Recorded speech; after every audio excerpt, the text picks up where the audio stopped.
ബണ്ണ ഈ പാതിരാത്രിക്ക് എവിടെ കിട്ടാനാണ്? തിന്നണ ബെന്നല്ല ബെൻ, കുനിഞ്ഞു നിൽക്കാൻ.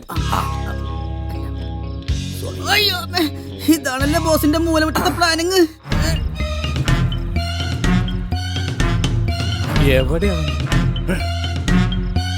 അയ്യോ,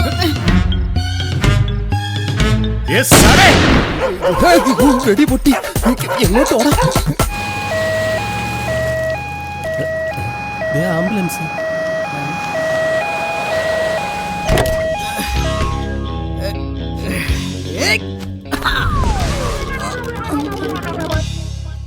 ശ്രദ്ധിച്ചിറക്കടാ തെണ്ടി. ധൈര്യമായിട്ട് ഇറങ്ങ്, ഞാനില്ല കൂടെ. ഇത് നമ്മുടെ ഡയറക്ടർ സാറല്ലേ? നിങ്ങളെ ആംബുലൻസുമായിട്ടൊക്കെ ഷൂട്ടിങ്ങിന് അല്ല, ഇയാളുടെ കഴുത്തിന് എന്ത് പറ്റി? അതെ, ഇന്നലെ രാത്രി നല്ല മൂടായത് കൊണ്ടേ കഥ എന്തെങ്കിലും കിട്ടുമെന്ന് അറിയാൻ വേണ്ടി ബോസിന്റെ കഴിഞ്ഞ കാല ജീവിതത്തിലൊക്കെ വെട്ടി തിരിഞ്ഞു നോക്കിയതാ. അടുത്തുള്ളിക്ക് പോയി രാത്രി തന്നെ ഹോസ്പിറ്റലിൽ കൊണ്ടുപോയി. ദേ വരുന്ന വഴിയാ. അയ്യോ, എന്നിട്ട് കഥ എന്തായി? കഥ ഇന്നലെ തന്നെ തീർന്നേനെ. ഇത് അത്രയും മരുന്നാണോ? ബോസിന് കട്ടിയാഹാരം കഴിക്കാൻ പാടില്ലെന്ന ഡോക്ടർ പറഞ്ഞേക്കണതേ. അതുകൊണ്ട് ഞാൻ കുറച്ച് ചില്ലി ചിക്കനും പൊറോട്ടയും വാങ്ങിച്ചു. അവര് കൊണ്ടോട്ടെ. സൂക്ഷിക്ക് സൂക്ഷിക്ക്, ചില്ലി ചിക്കൻ പോകും. നല്ല ശിഷ്യനല്ലേ? ബോസിന്റെ ഭക്ഷണ കാര്യത്തിലൊക്കെ എന്ത് ശ്രദ്ധയാ. അതെ, അതുപോലെ കഴുത്തും പൊതിഞ്ഞു കെട്ടി ആംബുലൻസിൽ വന്നിറങ്ങണം നിനക്ക്.